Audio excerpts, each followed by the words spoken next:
Sabay pagpupo sa malakas na palakpak sa ating Panginoon. Thank you, Lord. Hallelujah. Thank you, Jesus. Maraming salamat, mga musicians. Amen. Hallelujah. Maraming salamat din po sa inyong pagdalo ngayong umaga, lalo na po sa ngayon ko ulit nakita. Amen. Welcome po sa inyo. Praise God. Thank you po na tayo'y nagkasama ulit sa gawain ng ating Panginoon.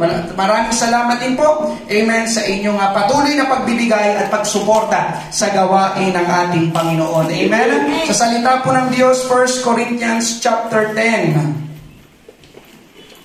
1 Corinthians chapter 10. Isang lalaki na ang pangalan po niya ay si Franz Joseph Haydn. Di ko lang po alam kung paano bigkasin ang kanyang apelyido. Siya po ay isang Austrian composer na nabuhay noong taong 1732. So, sobrang tagal na po nito.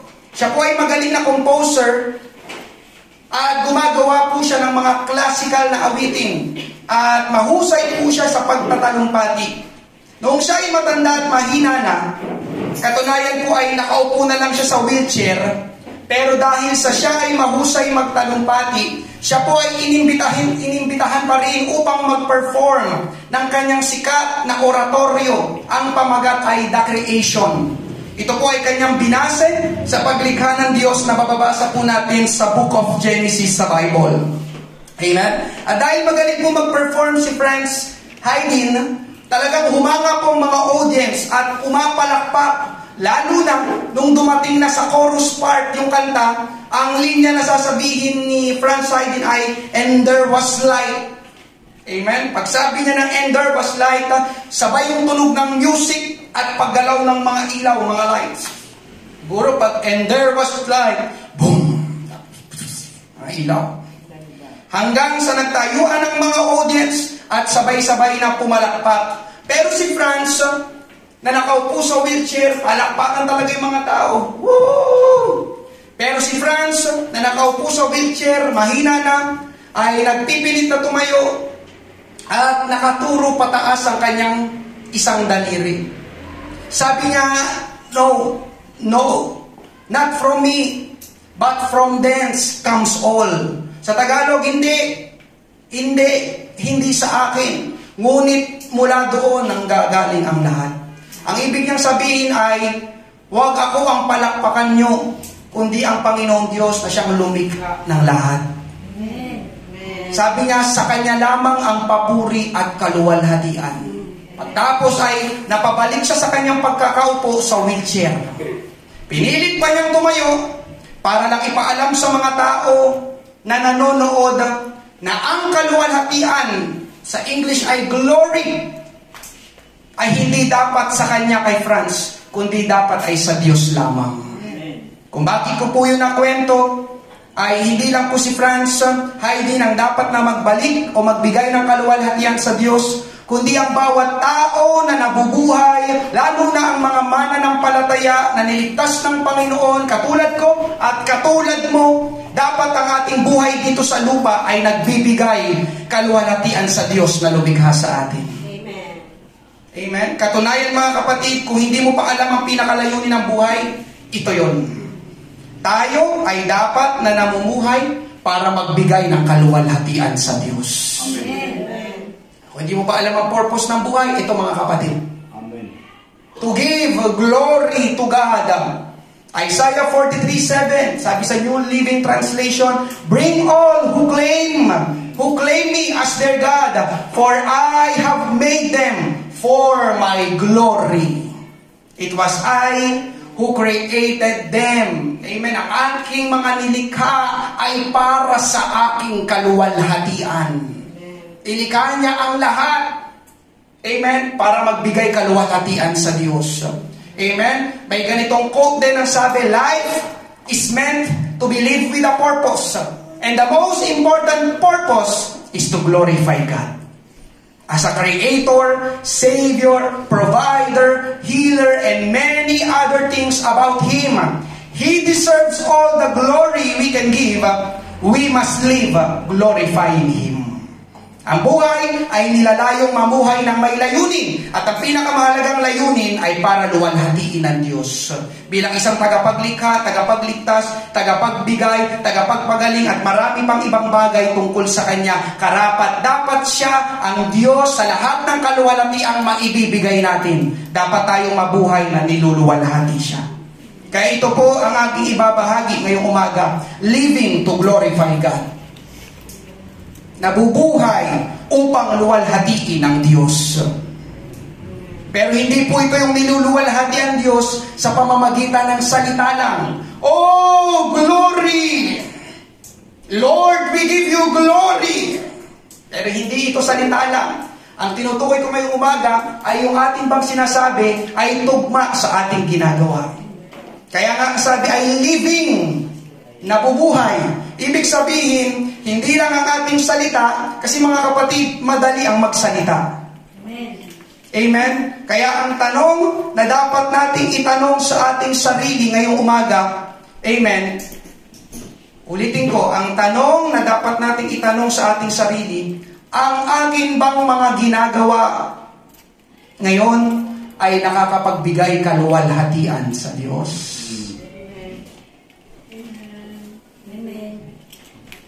Amen? Amen. Umulan. Pero Sunday, nakakatamad tumano. Dito na lang ako sa bahay. Naluwalhati kaya ang Diyos sa ganon? Hindi. Di ba po ba? Amen. Amen? Ang aking ginawa noong Lunes, Martes, Miyerkules, Huwebes, Biyernes, at Sabado, naluwalhati kaya ang Diyos. Amen.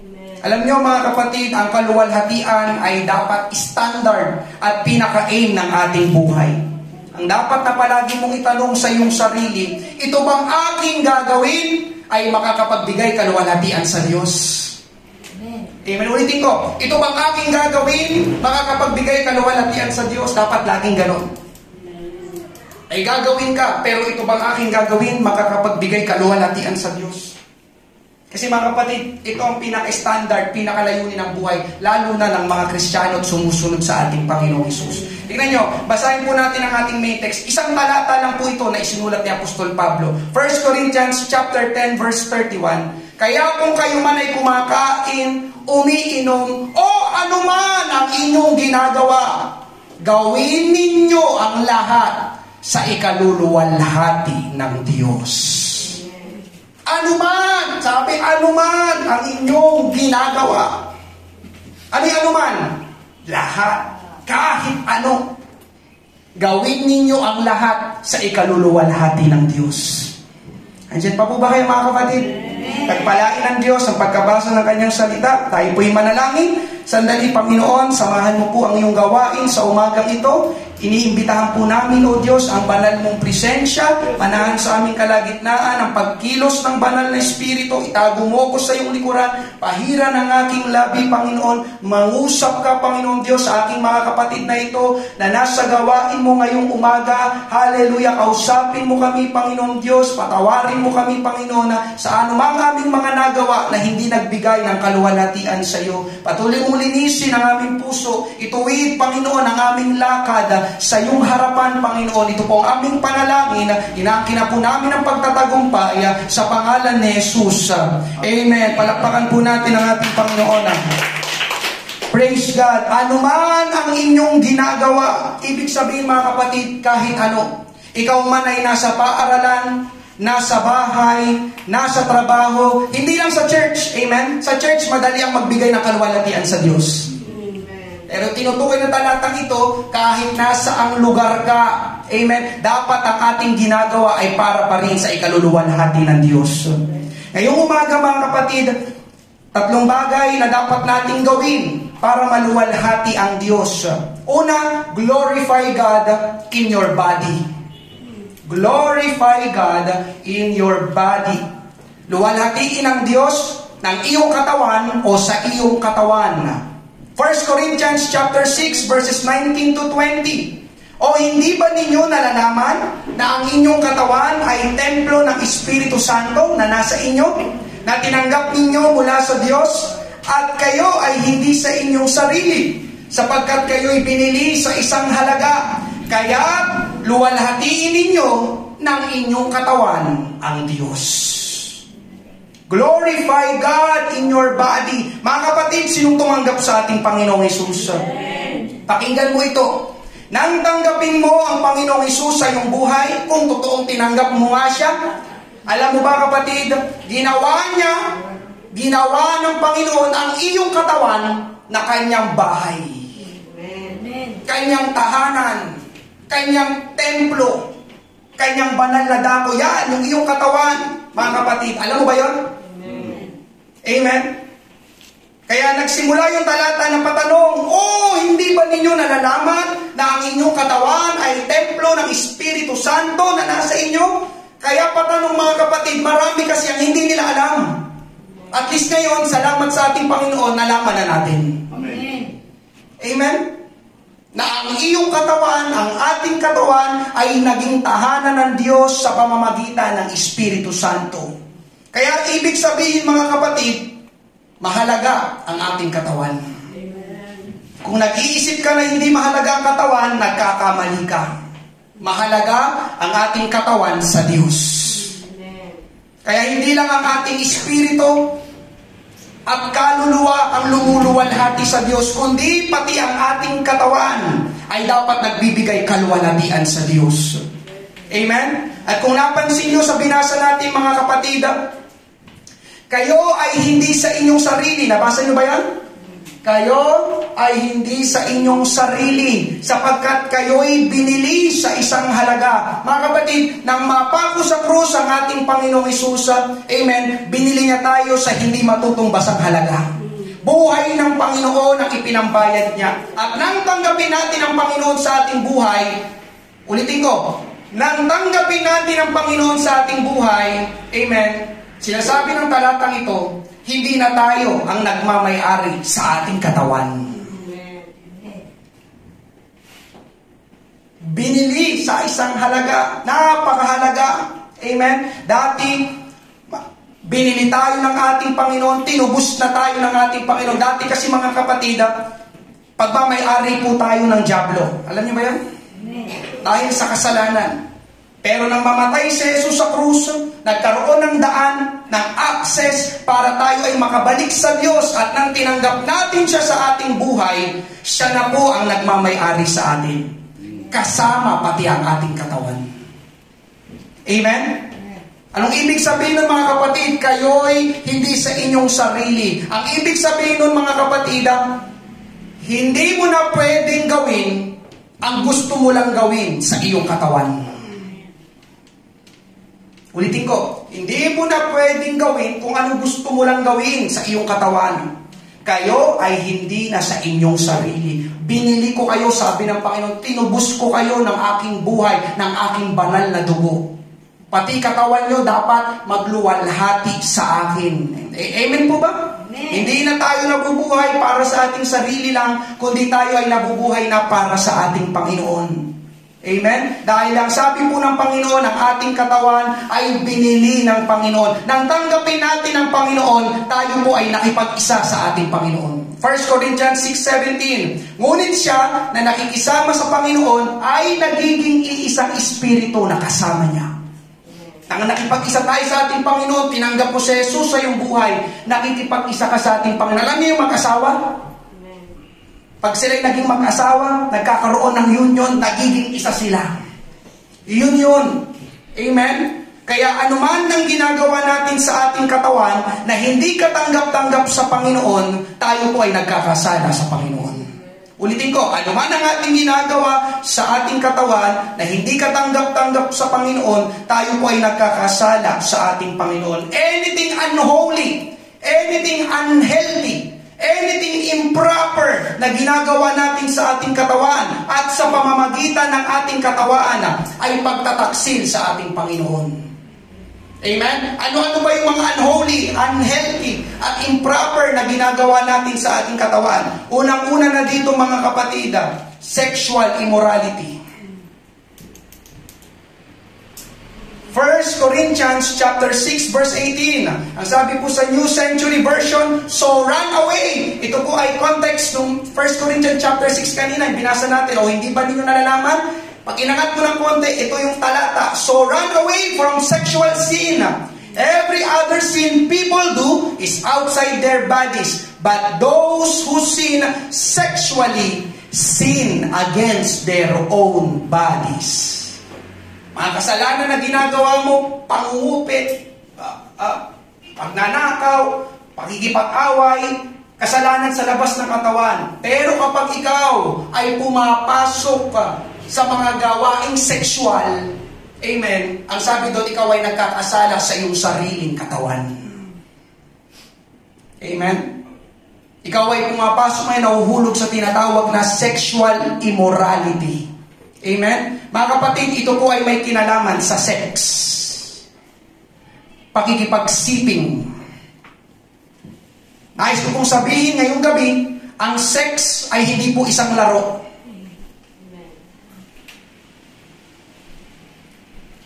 Ang sex ay hindi po isang eksperimento.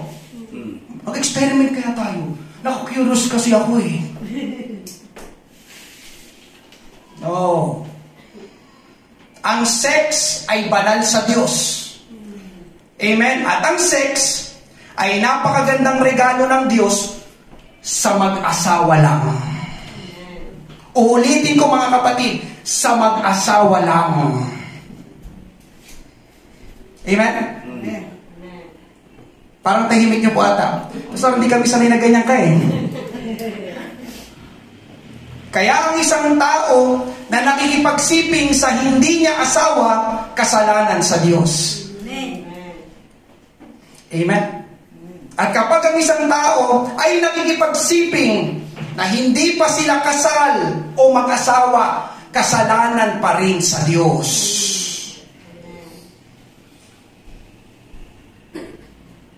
Naunawaan niyo po ba? Diyan po ba kayo? Welcome sa ating first Sunday service. Amen. Sinasabi mo lang ng mga tao ngayon, mag-asawa kami sa salita lang. Kapag pumunta ka ba ng civil registrar, hahanap ka doon, amen, may itatanong sa'yo, asawa mo? Opo, asawa ko. Pwede bang makita yung marriage contract? Wala. Sabi ko lang, basta mag-asawa kami. Pwede ba yun? Sasabihin mo lang, mag-asawa kami. Hindi, hahanapan ka lagi ng papel. Where is your marriage certificate or marriage contract? Amen po ba? Amen. Mga kapatid, ang ating church, naninindigan pa rin. Tama ang pagpapakasal. Amen. Ngayon, binabaliwala? No. Sa ating fellowship, no. Ano man ang sabihin ng sanlibutan, maninindigan po tayo sa katwiran at kabanalan. Sa sinasabi ng salita ng ating Panginoon. Amen? Ang sex, mga kapatid, ginagawa lang dapat ng mag-asawa. Salamat sa ating Panginoon. Amen? Dinala ako sa fellowship na ito. Praise God. Amen. Hallelujah. Wala akong ibang nakasiping. Si Rulin lang. Amen. Amen. Salamat. Naturuan, nagabayang kaming mag-asawa. Ni Pastor Boyet. Amen. Ang katawan ng asawang babae ay para lang sa kanyang asawang lalaki. At ang katawan ng asawang lalaki ay para lang sa kanyang asawang babae. Amen? Amen. Mga kapatid, sa lahat ng narito, lalo na sa mga babae, ang iyong katawan ay hindi po yan for sharing. Amen. Amen? Amen. Amen. Alam ko, mapagbigay ka, pero yung katawan mo hindi yan for sharing. Amen po ba? Amen. Amen. Kapag ang tao ay sumisiping kung kani-kanino, nilalapag niya ang kanyang katawan. Dinudumihan niya ang kanyang katawan. Kasama doon, pati kaluluwa. Mga kapatid, ang tawag po ng Bible doon, and we still stand for it, ang tawag ng Bible, immorality. Immoralidad. Amen? Ang ating church, mga kapatid, hallelujah, galit na galit palagi doon sa immoralidad. Alam niyo ba, maraming mga kapatiran nawawala sa ating fellowship kapag nahuhulog sa ganung kasalanan. Amen. Morality. Kahit mga pastor. Kaya kapag may kakausapin akong babae, lagi kong kasama si Rolin. Kasi kailangan kong ingatan ang aking puso. Amen? Alam niyo mga kapatid, Sabi ko nga, ang ating katawan ay tahanan ng Diyos. Kaya kapag nilabag at dinumihan natin ang ating katawan, tayo po ay nagkakasala sa Diyos. At hindi po naluluwalhati ang Diyos sa kasalanan. Alam niyo mga kapatid, naaawa ako sa mga kabataang babae na nalalabag ang kanilang katawan. Yes, naaawa ako. Nakuha yung kanilang pagkababae, tapos iiwan lang ng basta-basta. Naaawa po ako sa mga ganun. Pag may nakakusap pumupunta sa church, lalo na yun, yung pagkababae, wala na. Hindi mo na maibabalik yun. Kaya grabe sa atin, stand for sin. Amen. Sa mga kabataang babae na narito, amen, mga kapatid, mahal kita. Amen. Pahalagahan mo ito. Nais ng Panginoon, ingatan mo ang iyong katawan. Amen. Amen.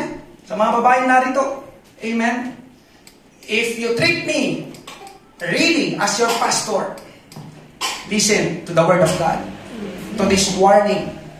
Amen. Ayoko na dumating ng isang araw, lalapit ka sa akin, Pastor, ito yung nangyari. Ako ang kauna-unahang masasaktan. Amen. Huwag kang magpauto o magpaloko sa mga mabubulaklak na salita na ang habol lang sa iyo ay ang iyong katawan. Amen? Amen. Amen? Kaya po sa mga may asawa at lalo na sa mga kabataan na narito, layuan at takbuhan natin papalayo, hindi papalapit, papalayo ang sexual immorality. Hindi po naluluwalhati ang Diyos doon. Amen? Hallelujah. May ibang preaching para doon, hahaba tayo masyado. Amen. Ikalawa mga kapatid, may kinalaman pa rin sa ating katawan, may kinalaman naman sa ating physical health condition. Opo, totoo, nagpapagaling ang Diyos, pero may oras na tayo din ang humahanap ng sakit sa ating katawan. Amen? Mga kapatid, kapag bawal kainin, bawal na kainin. O, di ba wala nag-amen? Amen. Pastor, konti lang. Kurot lang, Pastor, kurot lang. Nung balat, nung lechon. Pero yung konti lang, kapag hindi na control, dumadami. Alam niyo mga kapatid, magte-31 pa lang ako. Alam mo, bata pa talaga eh. Pero, nagiging maingat na po ako sa pagkain. Amen? Bakit? Dahil gusto ko pang tumagal ang buhay ko dito sa lupa. Amen. Alam niyo ba mga kapatid, na ang pangunahing sanhi, bakit nagkakasakit ang tao at maagang namamatay? Dahil sa kanilang lifestyle. Amen. Ulitin ko, lifestyle. Amen. Amen. Pagising sa umaga, gin ang iniinom. Tapos umaasa kang, Lord, pagalingin mo yung katawan. Palakasin mo pa ako. Lifestyle, mga kapatid. Paano hindi maha-high blood, palaging prito ang ulam? Paano hindi magkaka-diabetes, ang daming kumain ng kanin?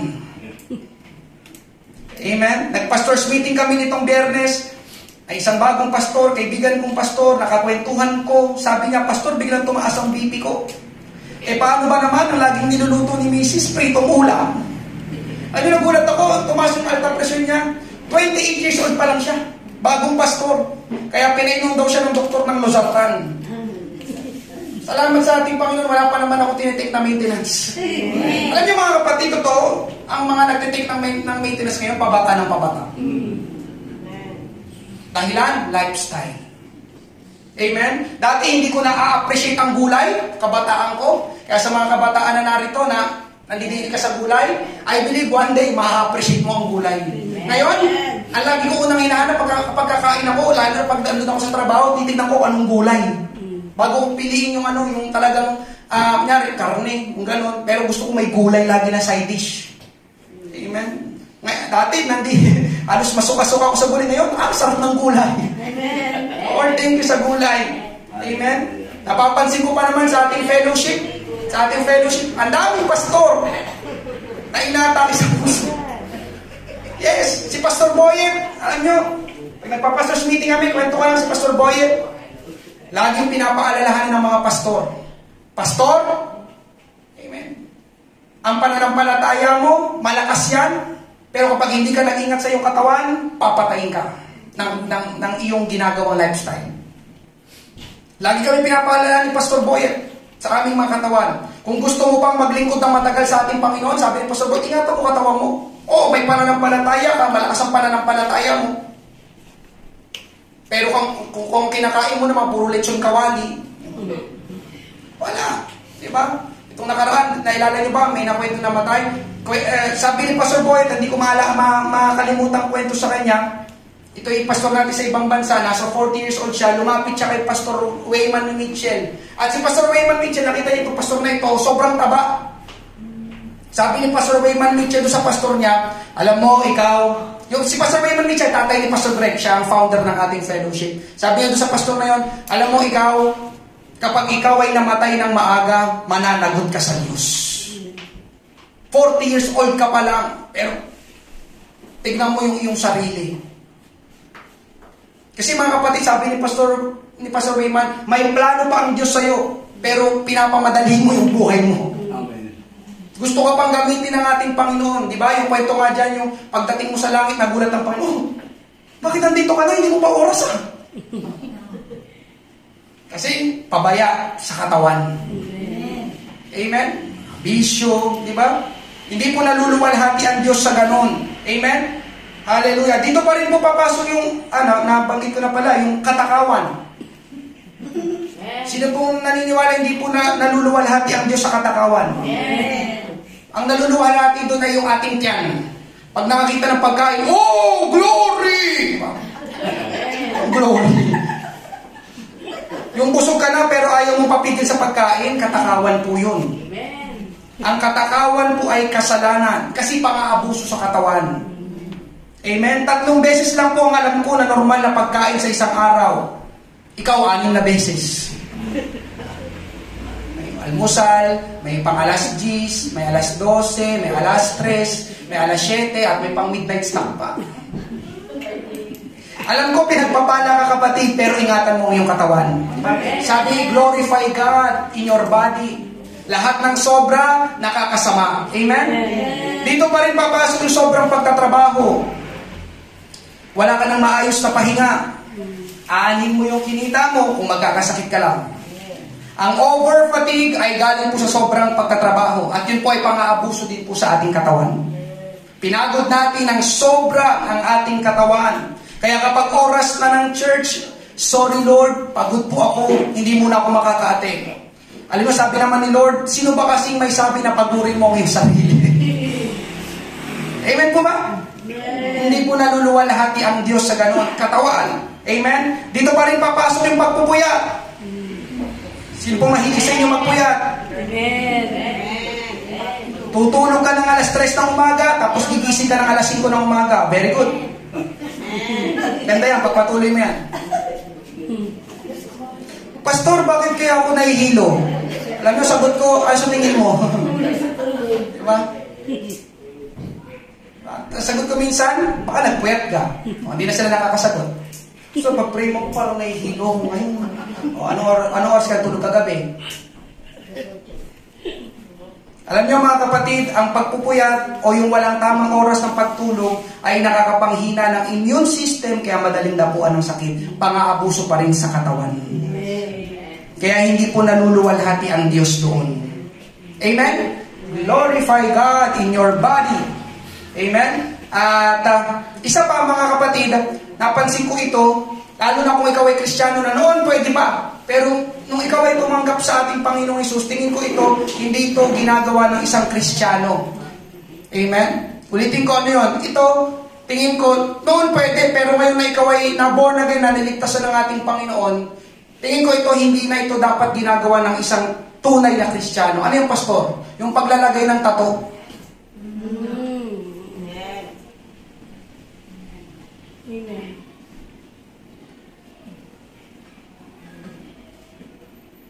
Diyan pa po ba kayo? Amen. Ang sabi, ang katawan ninyo, kayo'y hindi na sa inyong sarili. Binili ko kayo sa isang halaga. Luwalhatiin ninyo ako ng inyong katawan. Diba, parang kung titignan natin, maliit na bagay lang naman yung pastora, nagpatatulang naman ako, pero hindi. Amen? Ang katawan ay sa Diyos. Amen? Sabi ko kanina, hindi natin pwedeng gawin ang anumang gusto nating gawin sa ating katawan. Pati ang pagpapalagay ng tattoo sa ating katawan. Hindi po yung kalooban ng ating Panginoon. Amen? Alam nyo, mga kapatid, personally, sa akin lang naman personal opinion, sabi nila, art daw ang tattoo. Pero, ang dami naman pwedeng gawin ka ng art. Di ba? Ang-drawing ka na lang sa papel. Amen? Ang nakikita ko po sa pagpapatato, dinudumihan lang yung katawan. Amen. Pansinin nyo ngayon, kung ako dito, puro tatuan. Di ba? Di ba? Pastor namin to, puro tato. Di ba mga kapatid, ikaw mismo alam mo hindi magandang tignan? Amen. Tama po ba? Amen. Kaya po hindi po naluluwalhati ang Diyos doon kahit pa ang ipatato natin ay dito ay Jesus. Son of God. Hindi mo kailangan ipatato ang ating Panginoong Hesus, hindi dapat magmarka sa ating braso, siya ay dapat magmarka sa ating puso. Amen. Amen? Amen. Kaya mga kapatid, kung gusto mo maluwalhati ang Diyos, ingatan at pahalagahan mo ang iyong katawan. Dahil ang ating katawan, templo ng Diyos. At may babala na sinabi ang Bible, listen, may babala na sinabi ang Bible kapag dinumihan at hindi natin pinahalagahan ang ating katawan. 1 Corinthians 3:16-17. Hindi ba ninyo nalalaman na kayo ay templo ng Diyos at ang Espiritu ng Diyos ay naninirahan sa inyo? Tingnan niyo po ang sunod na sinabi. Kung ang sino man ay magtangkang gumiba sa templo ng Diyos, ang tao ito ay gigibain ng Diyos. Grabe yung hatol ng Panginoon. Sino mang magtangka na sirain ang iyong katawan, mananagot ka sa Diyos. Sapagkat ang templo ng Diyos ay banal, at ang templong ito ay kayo. Ating katawan, templo ng Diyos. Amen po ba? Kaya glorify God in your body. Pangalawa, pag-usapan po natin mga kapatid, glorify God by your witness. Kahapon, nakakatuwa, kasama kong ilang mga kapatiran, humayo kami, narinig ko sa report ni Kelsey. Alam niyo mga kapatid, ang sarap sa pakiramdam makapagbahagi ng salita ng Panginoon. Pag uwi namin, bagamat nakakapagod, pero may kagalakan sa aming puso. Yun po kasi ang napoproduce ng evangelism, indescribable joy. Amen. Kaya kung lupay-pay ka, ngayong umaga, kapatid ko sa Panginoon, nawawala ng pag-asa, sumama ka sa evangelism outreach. Mag-witness ka. Yun kasi ang problema, lagi tayo nakafocus sa ating sarili, kaya yan, nalulungkot ka, depressed ka, kasi lagi kang nakafocus sa sarili mo. Pero subukan mong tumingin sa iba, yun nga, sa pagsama sa hayo, doon makikita mo na mapalad ka pala. Kahapon, may nahayuan kami, dalagita, 18 years old, 2 mata bulag. Lagi lang daw siya nandun nakaupo, hindi siya pwedeng lumampas dun sa eskinita daanan. Hanggang doon na daw siya sa kanto, babalik naman siya, pag-ganon lang siya. Alam niyo, pagkatapos ko ngayuan, nakwento kami na CJ, nila RJ, nila Julie, sabi ko, ang hirap ng kalagayan noon. Sabi ko, di ba, nakita natin ngayon, mapalad pala tayo. Amen? Tayo minsan, nauunahan tayo ng pagrereklamo. Ba naman to? Ba naman buhay to? Ito lang ang ulam namin. Tapos ngayon, hinahanap ako sa church, kailangan namin humayo. Pero doon, pag humahayo ka, di ba? Lord, sorry, di ba? Salamat, may 2 mata ako. Di ba? Para ba may kasabihan, di na baling bingi ka, di na baling pipi ka, pero yung wala kang 2 mata. Tama po ba mga kapatid? Kaya may mga tao, mga kapatid, na ang kalagayan nila ay bagsak, walang pag-asa, nasa kadiliman. Kaya yun po ang dahilan, mga kapatid, bakit tayo iniligtas ng Panginoon. Bakit? Para tayo po ay maging ilaw ng sanlibutan. Amen. Ang ilaw po represents hope, na kapag tumingin ang tao sa ating buhay, ang makita ng mga tao ay liwanag. Ang makita nila ay pag-asa, ang makita nila ay kalakasan. Pero hindi po tayo ang dahilan bakit tayo nagliliwanag. Ang dahilan po ay dahil nasa ating buhay ang ating Panginoong Hesus. Yung kanyang ginawa sa ating buhay na pagbabago ang makita ng ibang tao. At nang sa ganun mga kapatid, hindi tayo ang maluwalhati kundi ang Panginoon. Matthew 5:14, tapos verse 16, kayo ang ilaw ng sanlibutan. Paliwanagin ninyo ng gayon ang inyong ilaw sa harap ng mga tao upang makita nila ang inyong mabubuting gawa. At ano mangyayari? At luwalhatiin nila ang inyong Ama na nasa langit.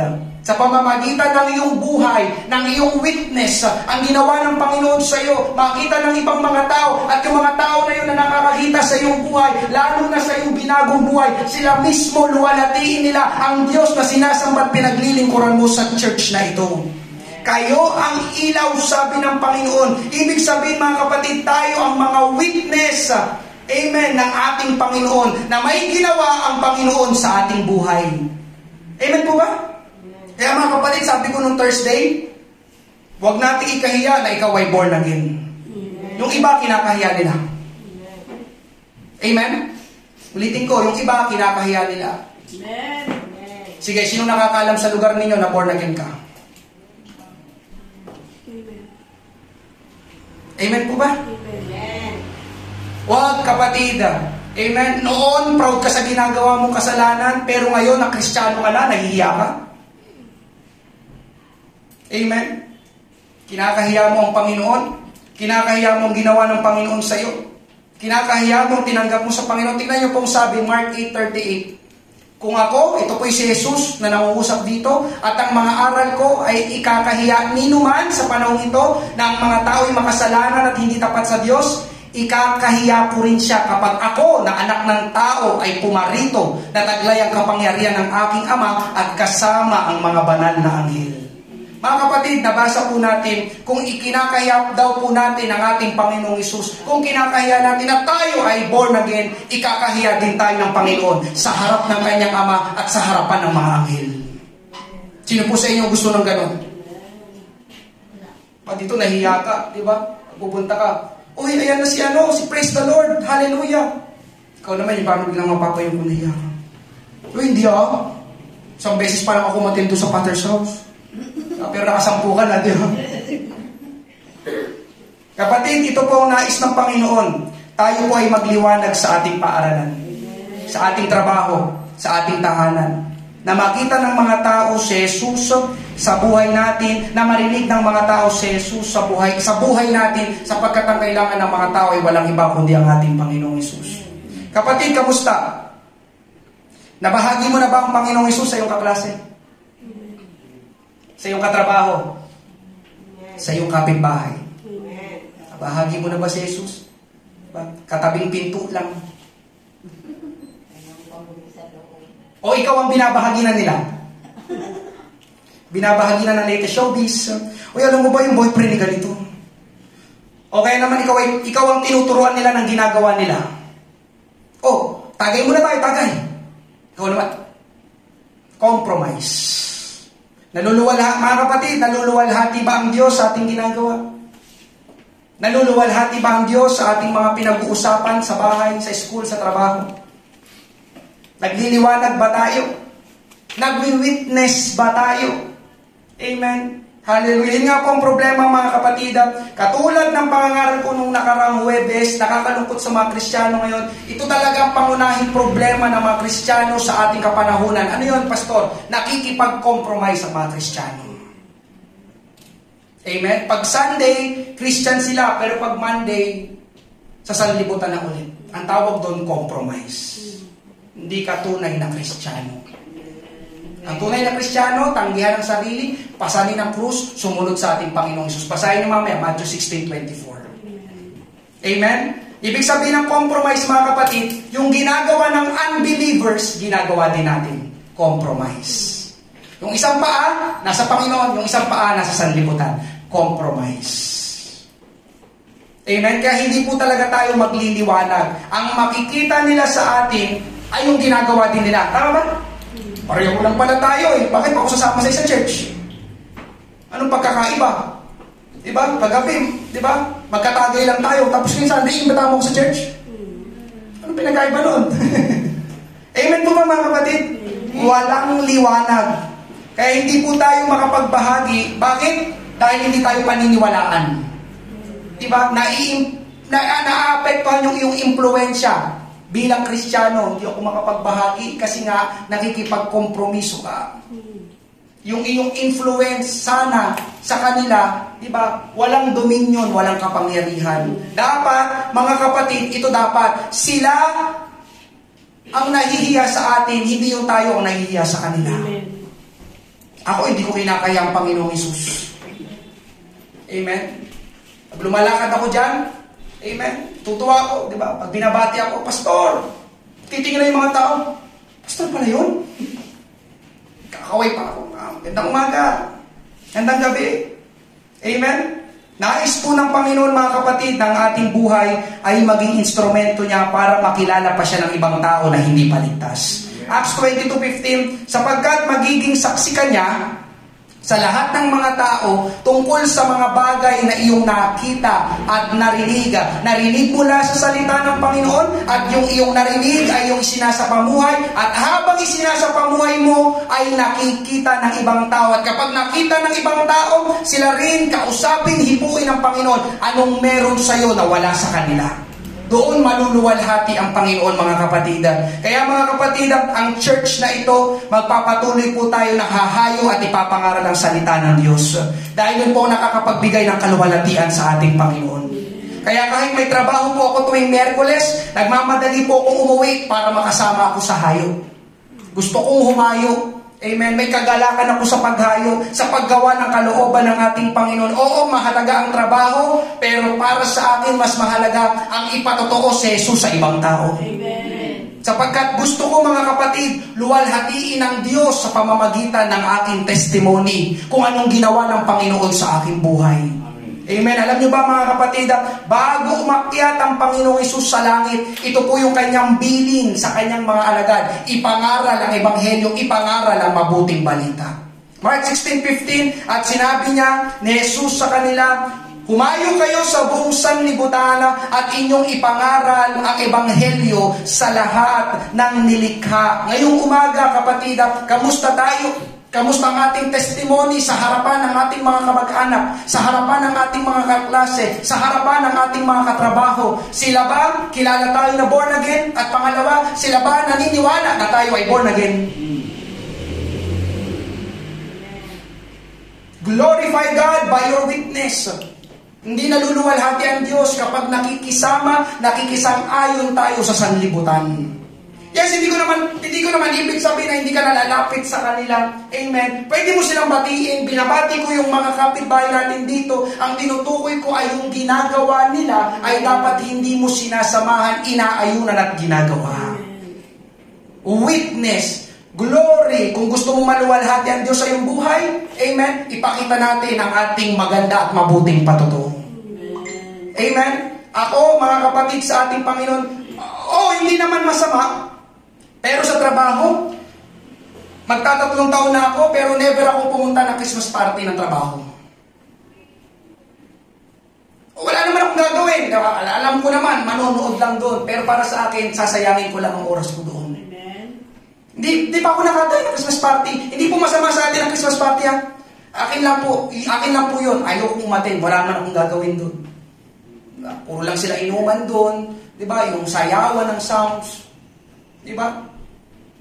Sabi daw kasi may mga bisita din silang artista. Diba? Dito na lang ako. Dito naman si Brother JR. Deviro lang. Diba? Amen?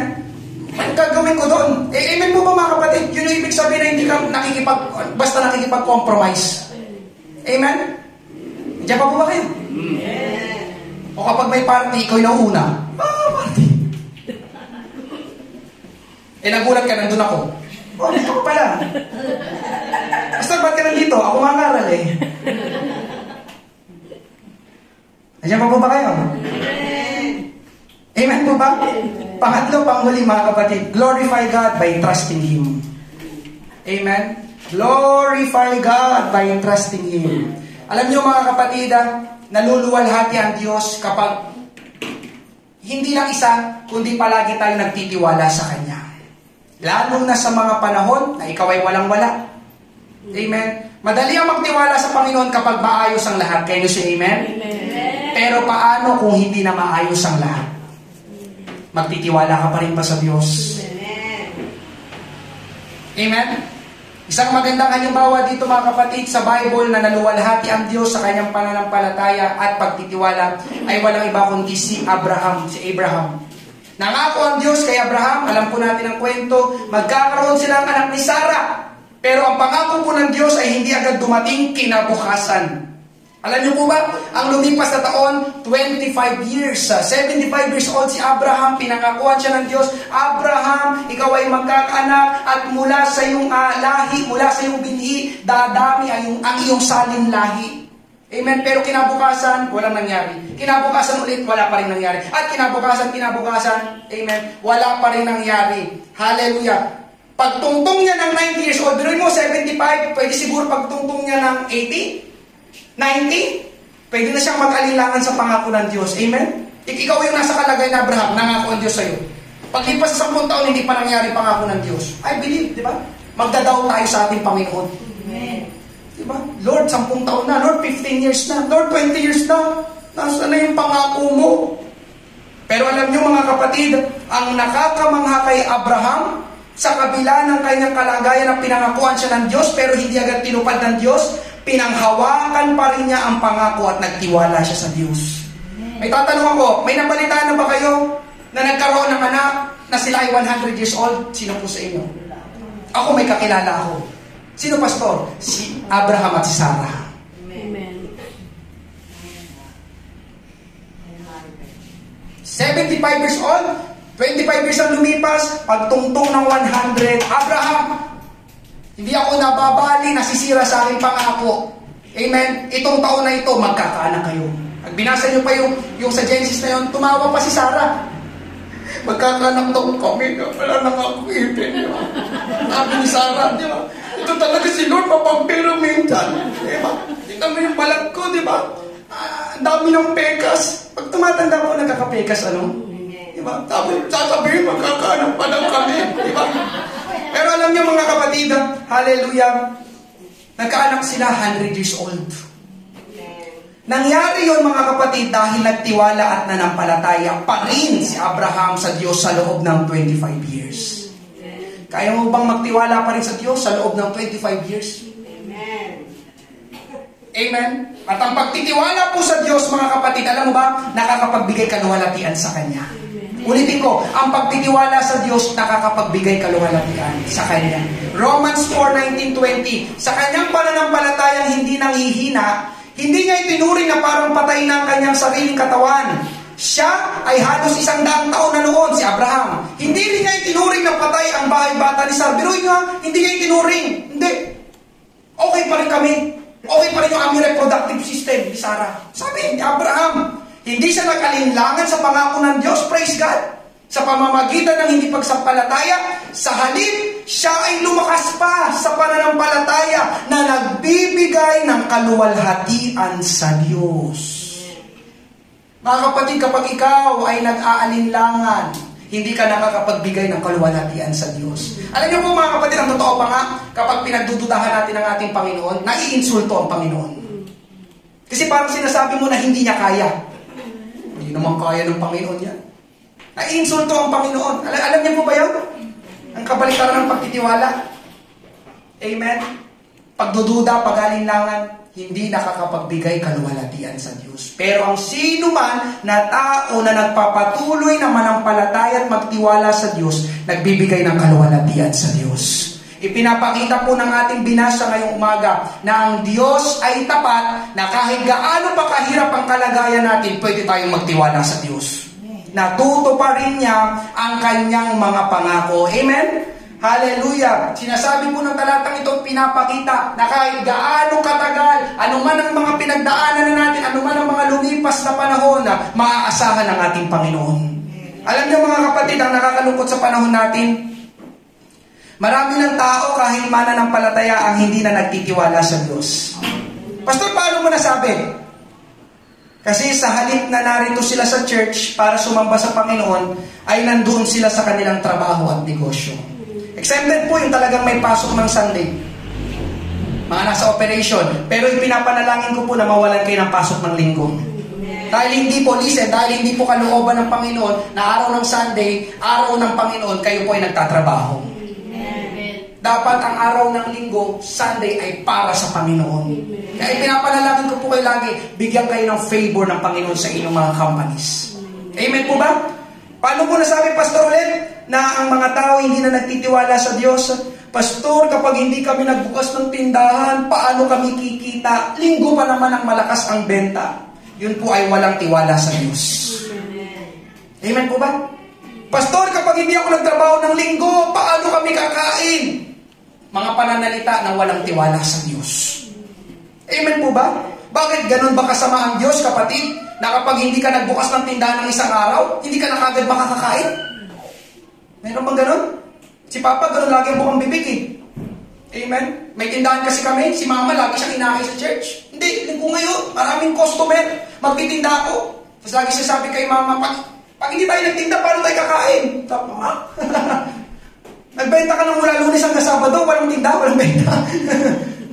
Amen? Hindi na agad kakain, hindi lang nagbukas ng linggo. Naunawahan niyo po pa mga kapatid. Amen. Kaya totoo yung Matthew 6:33. But seek me first, the kingdom of God. Amen. And His righteousness and all these things. Di ba? Amen. Pananampalataya yung mga kapatid. Magsasarado ka ng linggo na doon malakas ang benta, pero uunahin mo ang Panginoon. Di ba? Amen. Kaya doon malulugod ang Panginoon. Di ba? Pananampalataya, nagbibigay kalwalatian sa Diyos.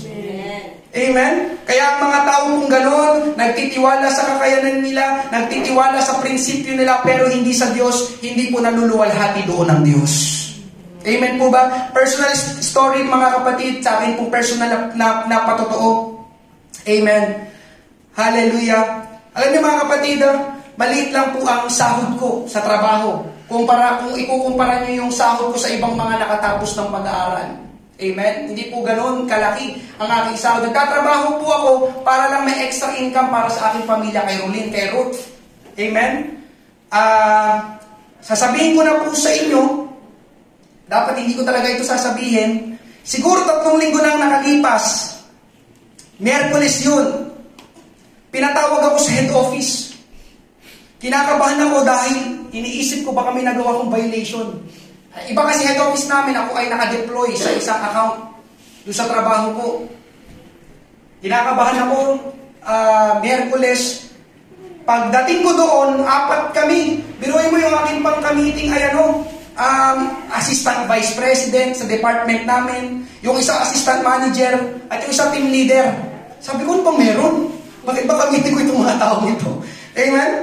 Alam nyo, pagdating ko doon, kaya pala ako pinatawag, inaalok ako ng promotion sa trabaho. Huwag na kayo mag-amen, mga kapatid. Kumbaga, yung position ko ay itataas. Ako na yung hahawak ng mga taong nasa position ko ngayon. Iangat nila ako. Amen? Ang galing magsalita ng boss namin, yung assistant vice president. Sabi niya, tataas ang sahod ko. Praise God! Diba? Dapat doon tayo mag-praise God, sabay-sabay tayo. Praise God! Sino gusto ng promotion? Ang galing magsalita ng boss ko. Sabi niya, hindi daw nila ako pababayaan. Na-realize ko na lang nung pag-uwi ko. Alam mo, team, amen, pagkakataon nito, totoo naman, di ba? Opportunity. Sabi sa akin, popromote ka namin. Sabi ng boss namin, ikaw ang nakikita ko na ilagay sa posisyon na ito. Yung posisyon mo ngayon, hahawak ka ng maraming mga tao. Ikaw ay magiging well compensated. Sabi niya, tao pa sa akin, pare, hindi ka namin pababayaan. Assistant Vice President. Sabi ko noon, pagka-uwi ko, ang galing magsalita ng Assistant Vice President namin. Parang mga pastor lang, no? Alam mo, hindi ka namin pababayaan. Pero mo kung hindi kinakausap, amen. Kaya lang mga kapatid, ang sabi lang doon, nabalitaan ko, merong mga overtime, madadagdagan ng trabaho, amen. At late na ako makakauwi. Amen. Sabi ko sa kanya, boss, sorry, meron akong other commitments. Amen. Ayaw pumayag, pinaupo pa ako, kausap tayo. Sa table ulit. Dapat paalis na ako. Team, opportunity, greener pasture, para sa ito at sa pamilya mo. Bibigyan kita. Sabi niya, baka babalikan niya daw ako ng January. Babalikan kita, ikaw ang gusto kong ilagay sa position na yun. Pag-isipan mong mabuti. Amen. Uwi kami. Uwi ako. Pagkamayan. Pagdating ko sa church, Miyerkules yun. Alam niyo mga kapatid, tawa ko, inamin ko, nakakatukso yung offer. Praise God. Nagdag sahod. Thank you, Lord. Di ba? Tataas yung position. Alam niyo, ang ginawa ko muna mga kapatid, sabi ko, teka lang.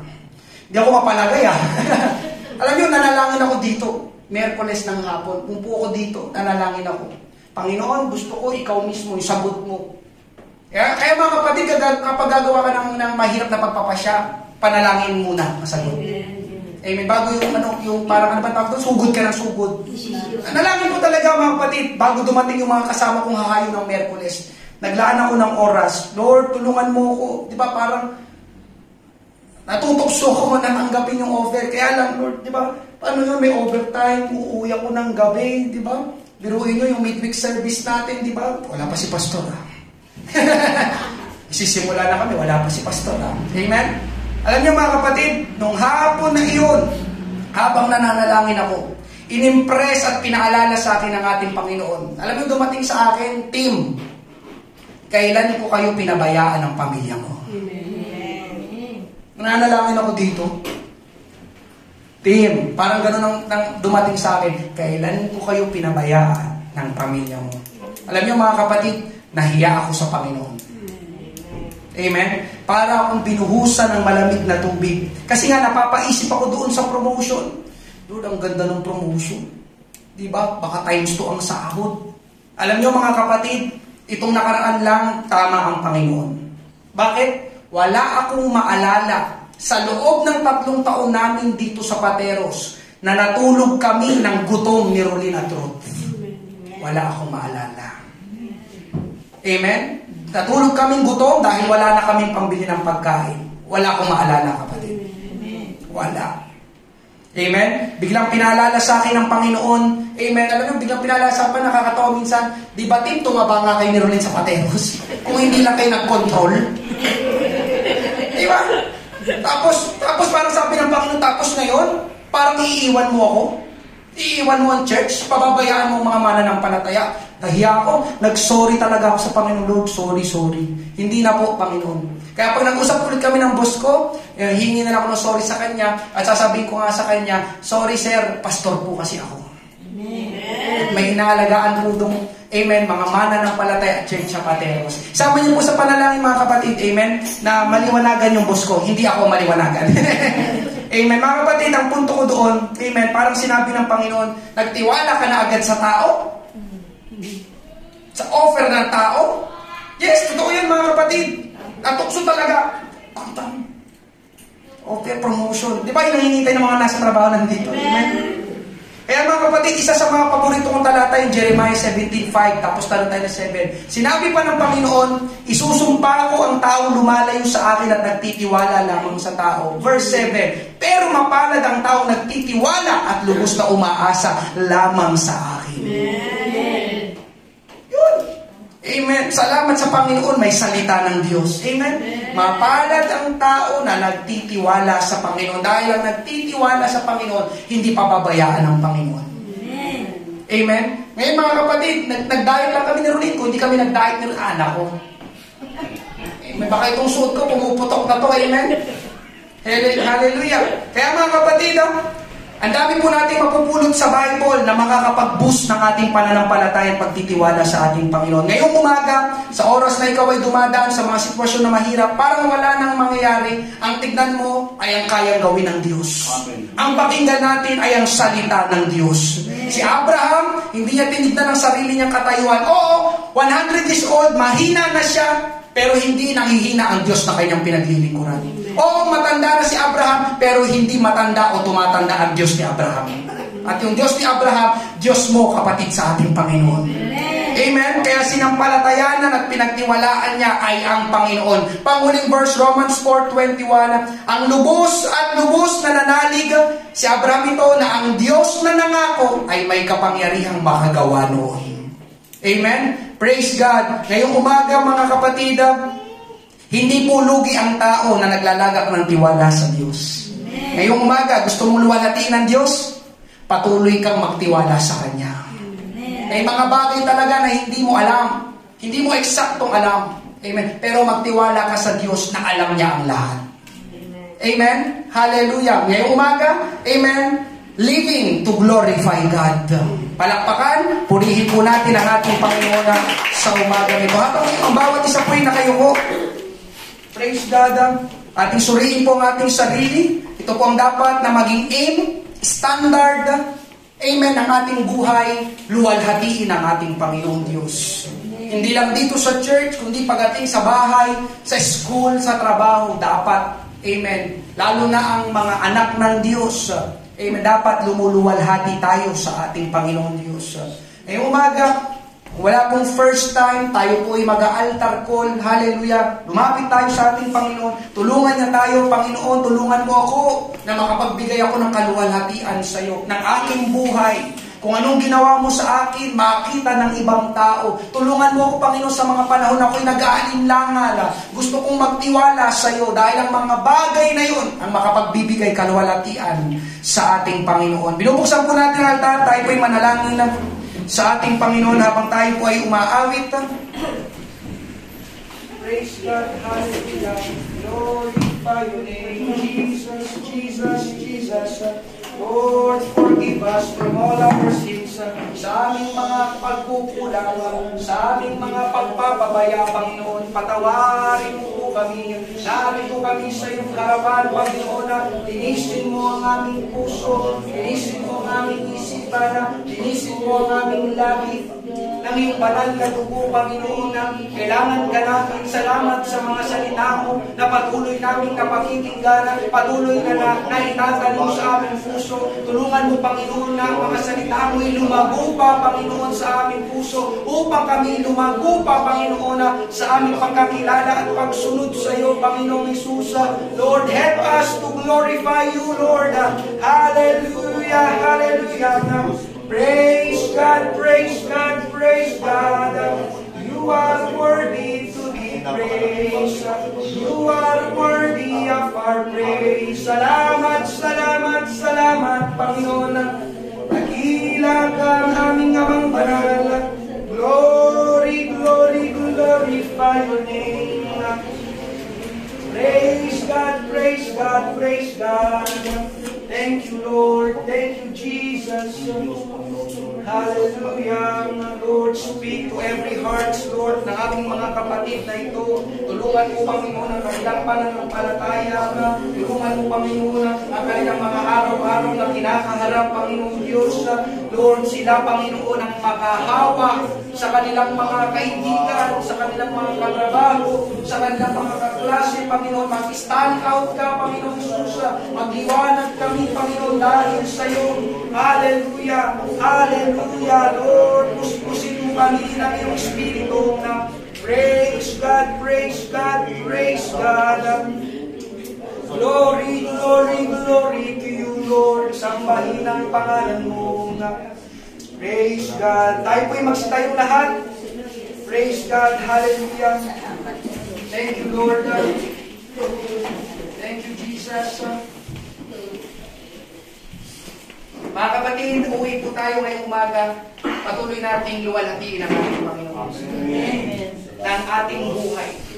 Ng ating mga ginagawa. Amen?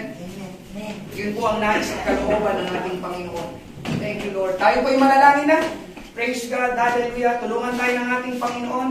Dalangin ko na yung bawat pangangaral ng salita ng Diyos. Amen. Na ating napakikinggan, dalhin natin hanggang pag-uwi. Amen. Hallelujah. Palagi po natin kailangan ng ating Panginoon. Praise God. At aking dalangin, lalabas tayo ngayon, naturuan, nabigyan ng kaalaman ng ating dapat pala na ginagawa. Anuman ang inyong kakainin, iinumin, sabi doon, o anuman ang inyong gawin, ay gawin ninyo ang lahat sa ikaluluwalhati ng Diyos. Lahat. Mga kapatid. Amen. Thank you, Lord. Tayo po'y manalangin ngayong umaga. Praise God. Thank you, Lord. Panginoong Diyos, aming amang banal na makapangyarihan sa lahat. Maraming pong salamat sa pagtitipon, sa gawain ngayong umaga. Salamat, O Diyos, sa mga salita mo na nahayag na ipangaral ngayong umaga. Muli, kinausap mo kami, tinuruan mo kami, patuloy mo pa kaming hubugin, Panginoong Diyos, na ang aming buhay ay makapagbigay ng kaluwalhatian sa iyo. Ingatan mo po, Panginoon, ang aking mga kapatid kapatid na ito araw-araw. Salamat, Panginoon Diyos, sa araw-araw na kalakasan, Panginoon, pag-iingat at provision mo sa aming mga pangangailangan, Panginoon Diyos. Tulungan mo kami na palaging magtiwala sa iyo, Panginoon, anuman ang aming kinakaharap na sitwasyon, Panginoon Diyos, ang aming pagiging Kristiyano, ang aming witness, ang aming testimony, Panginoon Diyos. Ganun din, Panginoon, ang kahalagahan ng aming pisikal na pangangatawan, Panginoon. Huwag naming baliwalain ang mga bagay na ito ay makapagbibigay kaluhalhatian sa iyo. Pagpalain mo patuloy, hallelujah, ng aking mga kapatid na ito. Ibalik mo po kami sa susunod na gawain. Patuloy, Panginoon Diyos, bigyan kami ng magandang kalusugan. Ilayo kami sa anumang mga sakit at karamdaman. Salamat sa banal mong dugo, Panginoon Jesus. Ito po ang aming panalangin sa makapangyarihang pangalan ni Jesus. Lahat po ay magsabi ng Amen. Thank you, Lord. Praise God. Maraming salamat po sa inyong pagdalo ngayong umaga. Pagpalain po kayo ng ating Panginoon.